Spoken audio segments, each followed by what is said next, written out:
Même s'il affirme qu'il s'était résigné à son divorce avec Delphine Jubilard, Cédric semblait toutefois extrêmement peiné de quitter l'infirmière. Inscrit sur une application de rencontre, le peintre plaquiste avait réalisé un profil qui témoignait de sa peine et de sa rancœur envers celle qui partageait encore sa vie. En instance de divorce, Delphine et Cédric Jubilard étaient tous deux sur des applications de rencontre avant la terrible nuit du 15 au 16 décembre 2020 au cours de laquelle l'infirmière a mystérieusement disparu. Si Delphine Jubilard avait déjà trouvé l'amour avec son amant de Montauban, Cédric discutait également de son côté avec des jeunes femmes. Selon la dépêche, le peintre plaquiste de 34 ans avait même écrit une description empreinte de sa tristesse et de son amertume sous le pseudo de Jujubi 35 puisqu'il se présentait en ces termes, père de 2 monstres, divorcé et déçu de la relation. Des mots qui témoignent du désespoir de Cédric vis-à-vis de son premier amour Delphine qu'il avait rencontré alors qu'il était âgé de 18 ans. Delphine, c'était son amour de jeunesse raconte un proche du papa de Louis et d'Elia, dès 18 ans, il en était amoureux et leur mariage, en 2013, a été un intense moment de bonheur. Considéré comme le principal suspect dans le cadre de la disparition de Delphine, Cédric a été mis en examen pour homicide par conjoint en juin 2021 et clame toujours son innocence depuis la prison de Cesse, située près de Toulouse.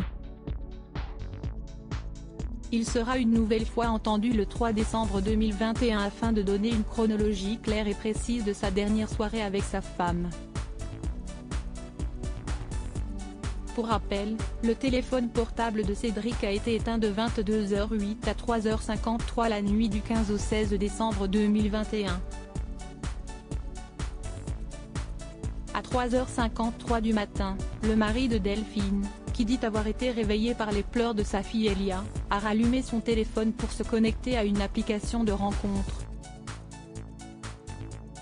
Il a ensuite tenté d'appeler Delphine Jubilard près de 200 fois, avant de joindre une amie du couple à 3h59, puis une autre à 4h, sans succès.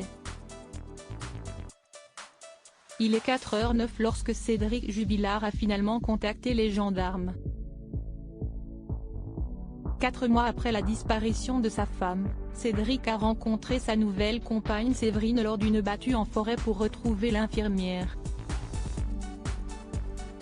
Persuadée de l'innocence du plaquiste, celle-ci confiait aux Parisiens en octobre 2021 « Je n'ai jamais connu de violence physique de sa part.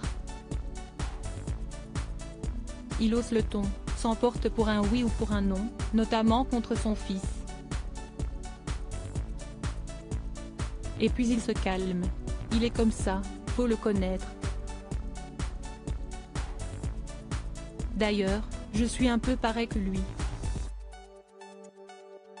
L'intégralité du témoignage de l'ami de Cédric Jubilard est à retrouver sur la dépêche. Fr. Cédric Jubilard reste présumé innocent des faits qui lui sont reprochés jusqu'au jugement définitif de cette affaire.